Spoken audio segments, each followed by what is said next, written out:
В Москве метель. Ничего не видно абсолютно.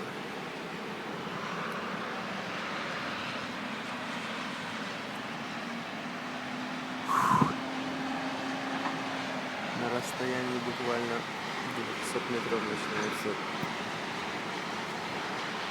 мгла. Ну, в принципе, неплохо. Снежинки крупные очень. Думаю, зима себя отживает уже.